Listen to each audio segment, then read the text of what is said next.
Hola a todos, soy María. Bienvenidos a mi canal. Bienvenidos a Archivo Criminal. Muchas gracias por todo el apoyo y cariño que recibo de vuestra parte.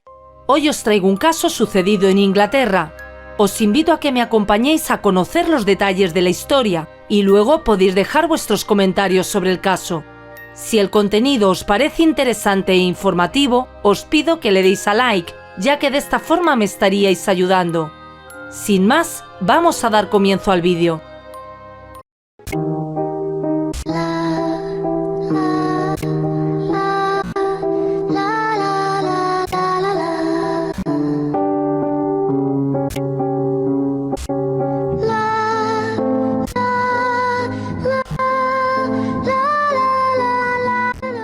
Los hechos se desarrollaron en Inglaterra y realmente la historia completa terminó abarcando muchos años. Uno de los personajes de este caso era Helen Elizabeth Bailey. Nació en Newcastle, al noreste del país, el 22 de agosto de 1964. Si bien Helen obtuvo una licenciatura en fisiología en el Thames Polytechnic en Londres, después ese no fue el camino que siguió y su actividad se enfocó en medios y campañas de marketing, trabajando para largometrajes, personajes animados como los Rugrats, Snoopy y Garfield y productos como Nintendo. A los 32 años, Helen se casó con John Sinfield, director de una empresa de derechos de licencia, y unos años después comenzó a desarrollar una vena literaria que la llevó a escribir 5 libros de corte juvenil en una serie desarrollada entre 2008 y 2009 llamada El loco mundo de Electra Brown. En 2011 presentó a su nuevo personaje, Daisy Davenport, en la obra Correr en tacones.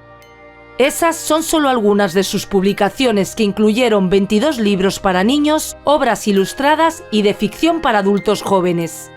Su vida era buena. Era una mujer creativa, alegre, sociable y amaba a los animales. Pero lo que parecía ser la vida perfecta se derrumbó en 2011.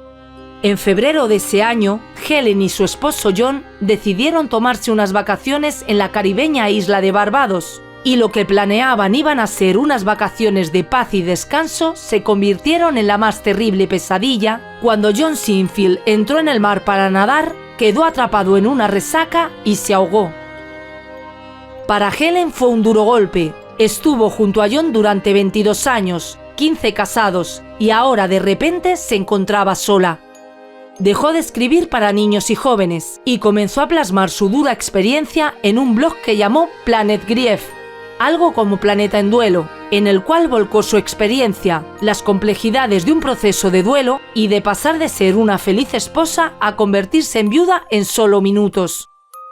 Para Helen fue terapéutico y a través de su experiencia también buscó ayudar a personas que pasaban por una dolorosa pérdida.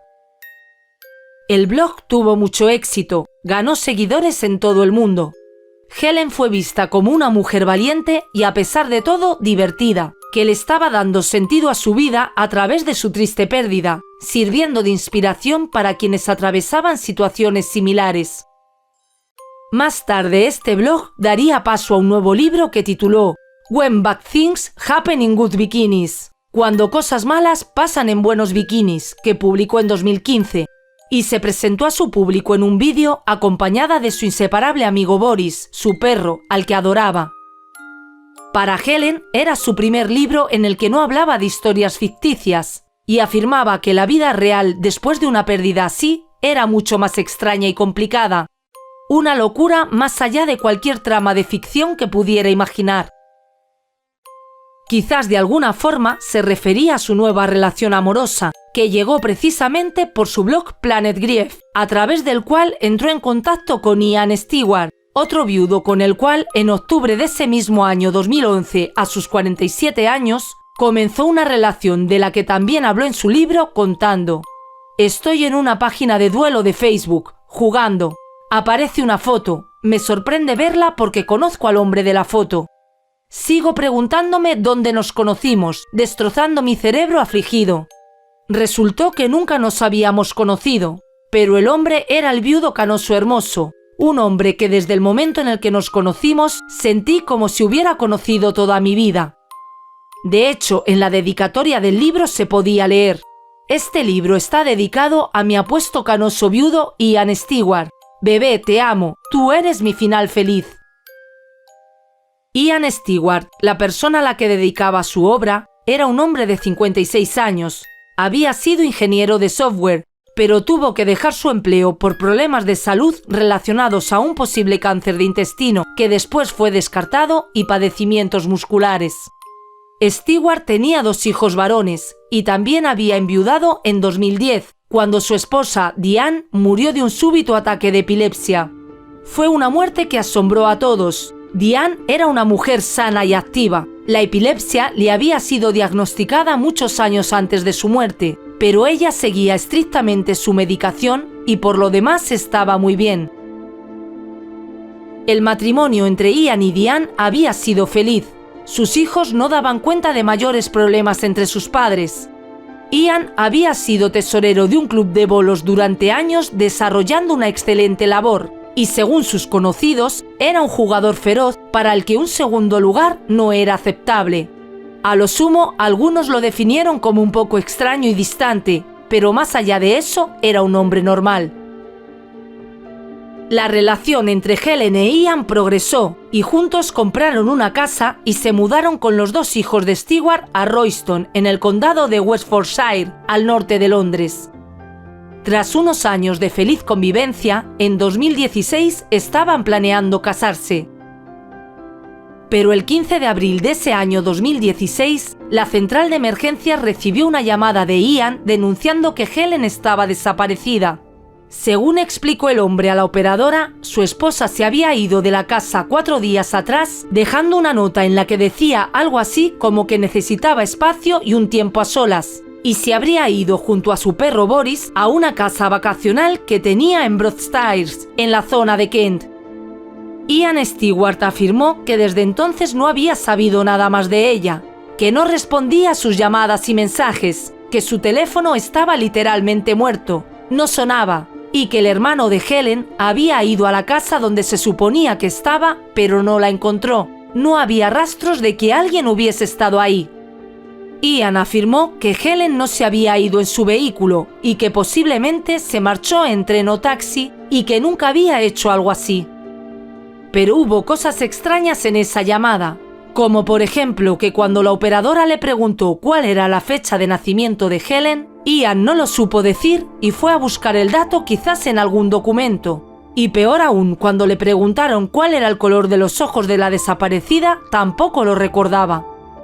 También fue interrogado sobre las posibilidades de que Helen se hubiese suicidado, a lo que Ian respondió que su pareja había estado muy ansiosa y preocupada por muchas cosas, pero que era una guerrera. Las autoridades iniciaron las investigaciones. Los vecinos no podían creer que Helen se hubiese marchado voluntariamente así como así, e incluso junto a paseadores de perros que la conocían, organizaron búsquedas por los alrededores y no dejaban de enviarle mensajes a su teléfono y cuentas en las redes sociales, pero jamás obtuvieron respuesta. Su hermano ofreció declaraciones a la prensa solicitando apoyo para encontrarla, pero Ian jamás se presentó ante los medios. Lo cierto es que Helen sencillamente había desaparecido. Familiares y amigas cercanas afirmaron que en los últimos tiempos la mujer estaba preocupada, pues se sentía constantemente cansada, sin fuerzas, como atontada sin saber el motivo. Los investigadores entrevistaron a Ian, que resultó no tener muchas respuestas más allá de lo que había dicho a duras penas en la llamada a emergencias. Contó que ese día Helen había salido en su coche a comprar leche o algo y regresó casi de inmediato disgustada, diciendo que no volvería a conducir de nuevo. Ian creía que después había vuelto a salir, aunque no recordaba si se despidió o no. Resultaba evasivo. A preguntas precisas afirmaba que estaba confundido, que había muchas cosas que no podía recordar, que su memoria de ese día estaba casi borrada. Y más extraño aún fue que cuando le pidieron la nota que Helen supuestamente le había dejado pidiéndole espacio, afirmó que no sabía qué había hecho con ella, y de hecho ese papel jamás apareció, aunque sería razonable pensar que siendo lo último que había sabido de su pareja sería algo importante para guardar. Grupos organizados de funcionarios realizaron búsquedas sin éxito, tanto en las zonas vecinas a la vivienda como en la casa de descanso. Stewart nunca participó en esas búsquedas, pero lo más interesante comenzaría a surgir de las pesquisas adelantadas en los documentos legales y cuentas de Helen Bailey. Gracias a estas averiguaciones, se supo que el día de la desaparición de Helen, Ian tenía una cita médica antes de las 3, pero llamó a reprogramarla para unas horas más tarde. Con la revisión de cámaras de seguridad, los investigadores pudieron determinar que en lugar de asistir a su cita, se dirigió a un vertedero de basura donde se deshizo de un edredón. Luego asistió a su cita, donde el médico afirmó que lo notó distante. Después acudió a un abogado que estaba tramitando la venta de una de las propiedades de Helen y le pidió que acelerara los trámites, pero el representante legal dijo que la venta no procedería sin la presencia de Bailey. También ese 11 de abril intentó cambiar una orden que permitía la transferencia mensual de 600 libras esterlinas de las cuentas de Helen a las que compartía con Ian, a fin de que el importe fuera aumentado a 4.000 libras esterlinas, equivalentes a más de $5.000 mensuales. Pero tampoco fue posible realizar el trámite. Finalmente, Ian fue a ver a su hijo jugando a los bolos y por la noche pidió comida china para llevar. Por si fuera poco, también se supo que Ian era el principal beneficiario del testamento de Helen Bailey, una suma considerable que superaba los 3,3 millones de libras esterlinas, unos $4.300.000 en aquel momento. Adicionalmente, mientras se desarrollaban las investigaciones y Helen continuaba desaparecida, Ian se ocupó de renovar sus entradas para la temporada de fútbol del equipo del Arsenal, lo cual fue pagado de la cuenta conjunta que tenía la pareja. Y además, después de 2 meses sin tener noticias de la mujer que decía amar, se fue de vacaciones 2 semanas a Mallorca. Definitivamente, el hombre lucía terriblemente sospechoso. Antes de ese viaje, la policía quiso hacer una revisión a la residencia que ocupaba la pareja junto a los hijos del primer matrimonio de Ian, pero este se negó. Sin embargo, accedió a que se llevaran los dispositivos electrónicos que había en el lugar. A través de ellos, los investigadores pudieron confirmar que después de su desaparición, Helen jamás se volvió a conectar a Internet, no llamó a nadie, no escribió nada en las redes ni hizo uso de los servicios bancarios o pagos electrónicos. En su iPad encontraron las 2 últimas búsquedas que había realizado. Una fue de lugares para bodas cerca de Royston y la otra, ¿por qué siempre estoy tan cansada? A 3 meses de la desaparición de la escritora, los investigadores estaban seguros de que Helen Bailey estaba muerta y consideraron que tenían suficientes motivos para arrestar a Ian Stewart por su asesinato. La policía se presentó en su casa con un representante de la fiscalía que le informó que estaba detenido por la muerte de Helen. Ian se desplomó sobre las escaleras. La incredulidad estaba plasmada en su rostro, pero no se asombró porque dijeran que estaba muerta. E instantes después, al ver por la ventana, preguntó si eso tenía relación con la puerta abierta del estacionamiento de la casa. Los investigadores tenían muchas señales de que Ian había asesinado a Helen Bailey, pero sabían que sin encontrar el cadáver sería muy difícil condenarlo. Se desplegaron funcionarios para revisar toda la propiedad, incluso con sabuesos entrenados, pero era una gran extensión por inspeccionar, más de 12.000 metros cuadrados con una piscina incluida. Mientras se desarrollaban las investigaciones en la casa y sus alrededores, Ian Stewart fue llevado a la comisaría para ser interrogado, pero al inicio del procedimiento afirmó que ya había contado todo lo que sabía cuando se iniciaron las investigaciones y que no tenía nada más que agregar. Después de eso, no contestó ninguna de las preguntas que le formularon. Durante 2 días continuaron las pesquisas en la propiedad de Ian y Helen sin que hubiesen dado con el cadáver de la mujer. Cuando estaban a punto de rendirse, una vecina les preguntó si habían revisado el pozo séptico. Los investigadores no tenían información de la existencia de ese pozo. Habían revisado el tanque de agua, pero la vecina les indicó el sitio dentro del garaje donde se encontraba el acceso al último lugar que tenían para buscar. Tristemente ahí encontraron el cuerpo de Helen Bailey junto a Boris, su amado perro, un juguete del cachorro, una correa y una funda de almohada. Todo estaba bajo una gruesa capa de excrementos desde hacía 3 meses. El cadáver de Helen Bailey fue sometido a las pruebas forenses correspondientes y determinaron que su cuerpo estaba inundado del medicamento Zopiclona, que se utiliza para combatir problemas de insomnio, pero que le fue suministrado en dosis constantes durante mucho tiempo por su pareja. Ese era el motivo por el cual se sentía permanentemente cansada y aturdida.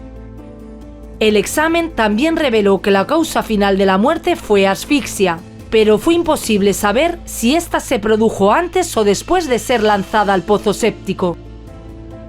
En enero de 2017 se dio inicio al juicio de 7 semanas en el Tribunal de la Corona de St. Albans. Ian Stewart, ahora de 56 años, era acusado por la muerte de su pareja, la escritora Helen Bailey.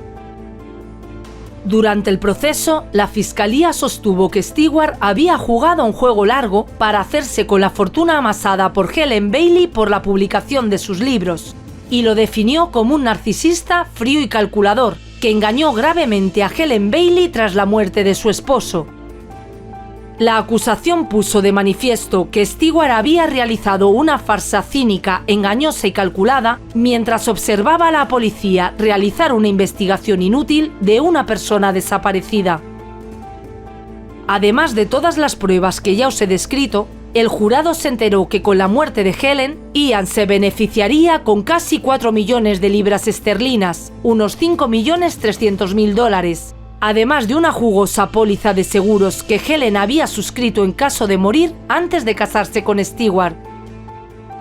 El jurado también pudo escuchar la grabación de la llamada a emergencias informando de la desaparición de su pareja, donde no podía recordar el color de sus ojos, su fecha de nacimiento, el número de su teléfono móvil o la dirección de la casa de vacaciones.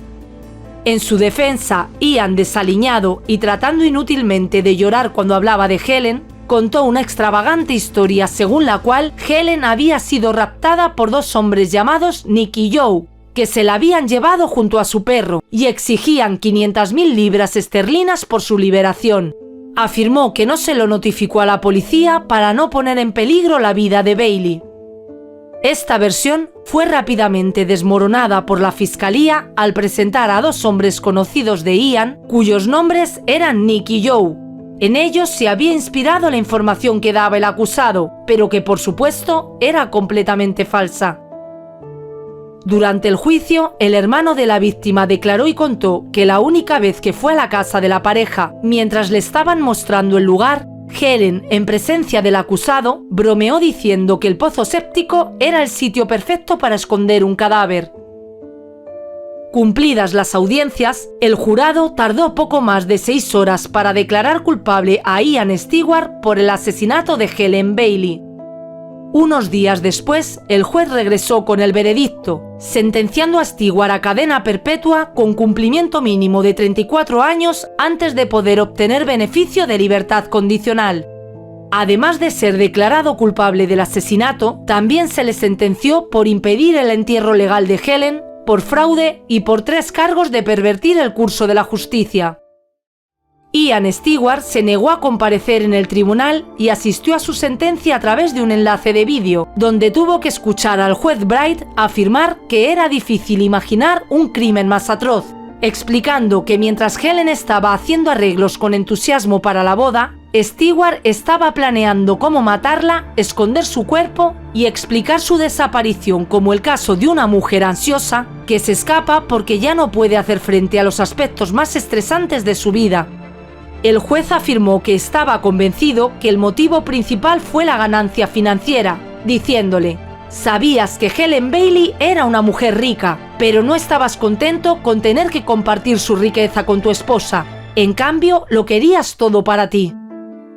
Al finalizar el juicio, el detective inspector Jerome Kent de la Unidad de Delitos Mayores de Bedfordshire, Cambridgeshire y Hertfordshire afirmó sobre Ian que no creía que tuviera ningún sentimiento cercano por Helen Bailey, que ciertamente la forma en que se deshizo de su cuerpo era una indicación de la forma en que pensaba en ella.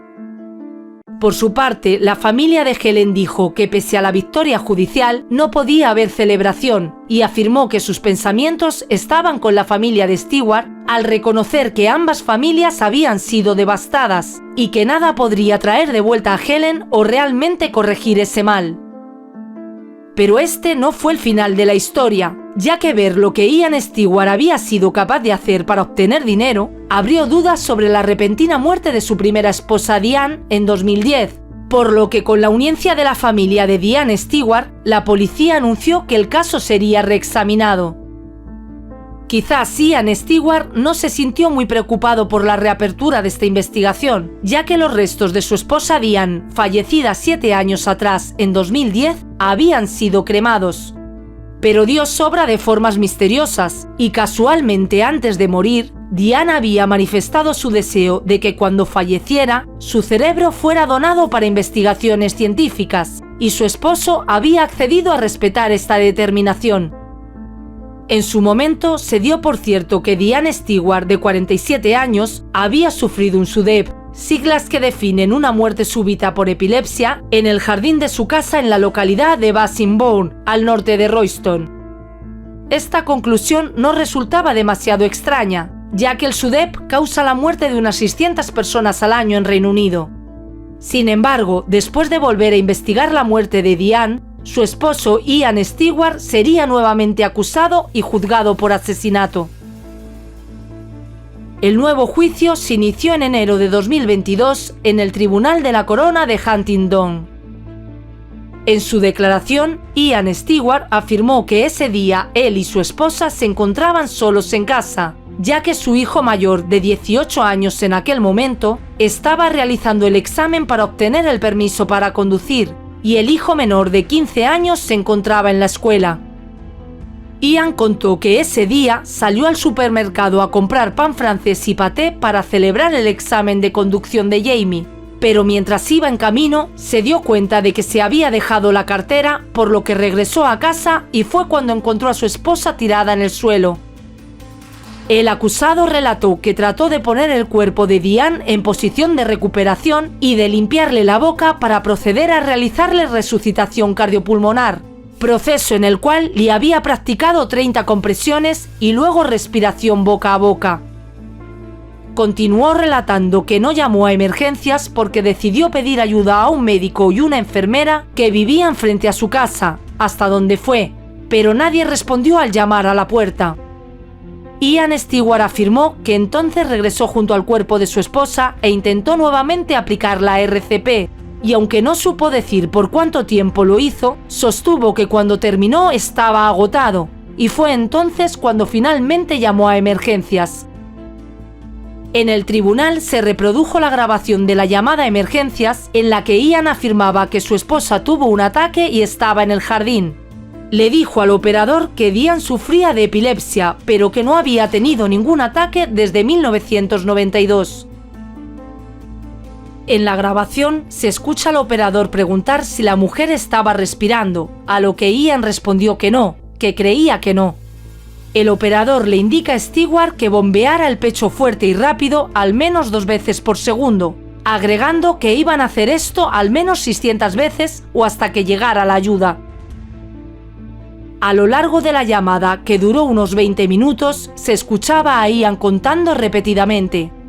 Al poco rato, el marido le preguntó al operador si seguía adelante, y este le respondió que él le diría cuándo parar, que tenía que hacerlo al menos 600 veces.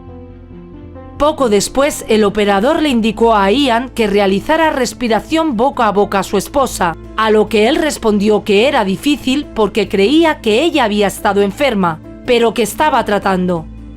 Instantes después se escuchó la sirena de la ambulancia llegando y a Ian diciéndole a los paramédicos que creía que había tenido un ataque. Al rendir su declaración, el paramédico Spencer North, que llegó a asistir a Diane, afirmó que al principio Ian se veía distraído, paseando ociosamente, pero agregó que no parecía particularmente angustiado. El paramédico sostuvo que el cuerpo no presentaba muestras de haber sido sometido a una reanimación efectiva, la cual normalmente deja traumas e incluso llega a romper las costillas, ya que no todo el mundo sabe cómo hacerlo correctamente. El profesional además acotó que la saliva en la boca de Diane estaba manchada de sangre, pero que en su opinión, si se hubiese hecho una respiración boca a boca efectiva, se esperaría ver que las manchas hubieran estado en todas partes, y no era así. Finalmente, el profesional afirmó que si bien cada persona tiene una respuesta emocional distinta ante una situación como esta, cuando asisten a este tipo de eventos, lo normal es que los familiares muestren un estado emocional elevado, gritando, llorando, molestos. Pero sostuvo que el señor Stewart parecía disociado y simplemente respondiendo preguntas con calma. Pero sin lugar a dudas, las pruebas más importantes fueron los resultados de los exámenes practicados al cerebro de Diane Stewart, que habían sido conservados con fines científicos. Para estas pruebas se encargó a la neuropatóloga consultora Safa Al-Sarraf que examinara el cerebro de la víctima, y según sus conclusiones, el cerebro de la señora Stewart había sufrido daño por falta de oxígeno, sucedido en un periodo de entre 35 minutos a 1 hora antes de morir. Esto, según afirmó la especialista, no era consistente con un ataque de epilepsia fatal, en el cual la gente muere mucho más rápido. En el juicio también se escuchó la declaración del patólogo del Ministerio del Interior, Dr. Nat Cary, quien afirmó que en un caso como este se esperaría ver lesiones en el exterior del cuerpo de una persona que cayera al suelo durante un ataque de epilepsia, además de otros daños como morderse la lengua, y el cuerpo de Diane no mostró tales lesiones. Según el Dr. Cary, el SUDEP era una posibilidad para justificar la muerte de Diane, pero agregó: realmente es un diagnóstico de exclusión, y un diagnóstico igual de exclusión es haber sido puesta en tal estado por algún medio encubierto, como por ejemplo sofocar o interferir con la mecánica de la respiración o algún tipo de consumo de drogas. Lamentablemente, tras la muerte de Diane, solo se hicieron pruebas de drogas relativas al medicamento antiepiléptico que tomaba la mujer, y no se hizo una toxicología completa. El patólogo además agregó que a veces en la compresión fatal del cuello los signos son bastante sutiles, y en su opinión, si bien era cierto que el SUDEP pudo causar la muerte de Diane, dado el contexto, era poco probable. Asimismo, un neurólogo consultor, el Dr. Christopher Derry, afirmó que en una persona que como Diane toma correctamente sus medicamentos, el riesgo de sufrir un ataque epiléptico mortal era de 1 en 100.000. Amigos de la pareja y el padre del acusado dieron testimonio de que la relación entre Ian y Diane era excelente, siempre se les veía juntos y cariñosos, y afirmaron que el viudo estaba devastado durante el sepelio de su esposa. Solo una amiga de Diane afirmó que le pareció que Ian estaba demasiado tranquilo y hasta ausente durante las exequias de su pareja, y la hermana de Diane dijo que tras la muerte, Stewart no le permitió visitar la casa familiar y no quiso hablar con ella. El jurado también pudo escuchar la declaración del hijo menor de la víctima, Oliver Stewart, quien en el momento de los hechos tenía 15 años, y afirmó que la relación entre sus padres era amorosa, cariñosa, amable, orientada a la familia, y aseguró que su padre estaba devastado con la muerte de Diane. Por su parte, Jamie, el mayor de 18 años en aquel entonces, afirmó que la semana de la muerte de su madre escuchó a sus padres discutir alzando la voz, pero no pudo entender qué decían.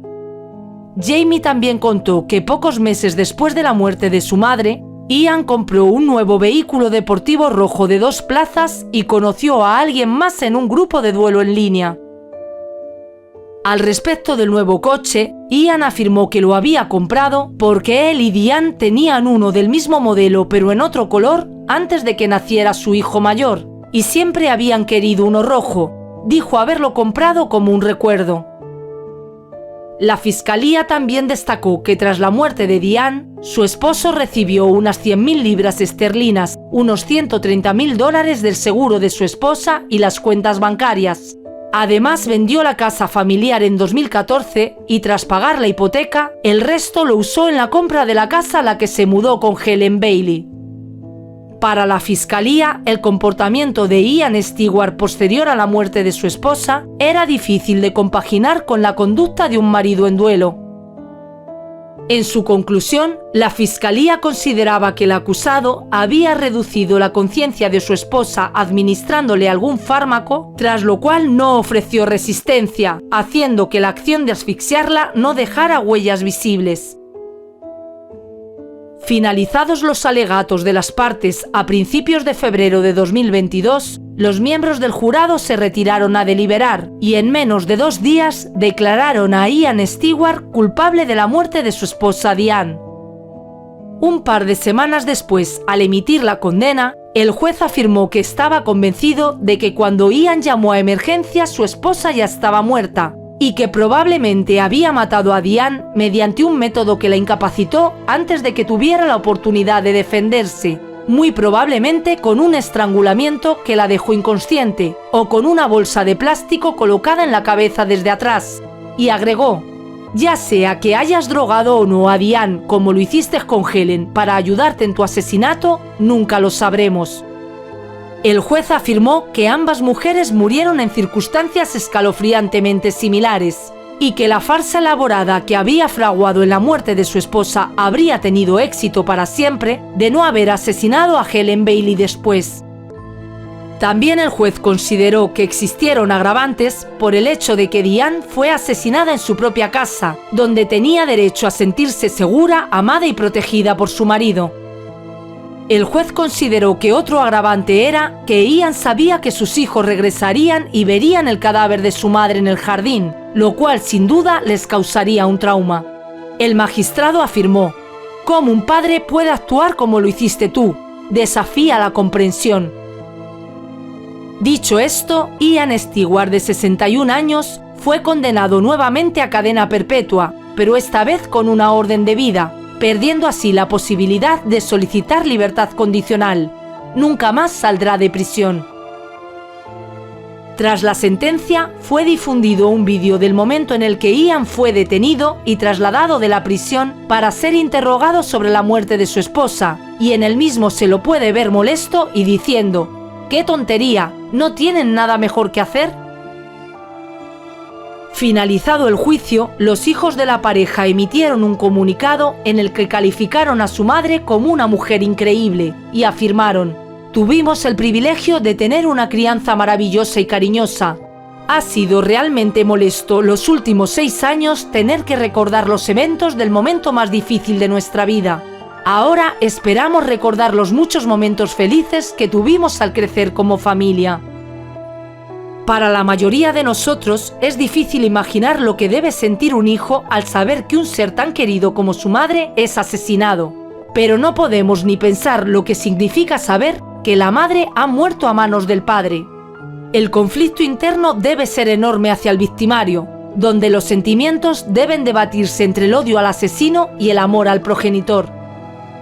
Lamentablemente, estos casos estadísticamente no son extraños. De hecho, es muy elevada la cantidad de feminicidios que suceden dentro del hogar a manos de la pareja de la mujer, y ni siquiera hace falta que, como en el caso que acabamos de ver, exista un interés económico. Bueno, y hasta aquí la historia de hoy. Me gustaría que dejes tu comentario u opinión. ¿Qué opinas de este terrible suceso? Antes de irte, te pido que dejes un me gusta, y si este contenido es de tu interés, suscríbete si aún no lo estás, y activa la campanita para seguir los contenidos que voy subiendo al canal, ya que trataré de seguir subiendo varios vídeos por semana. ¡Saludos!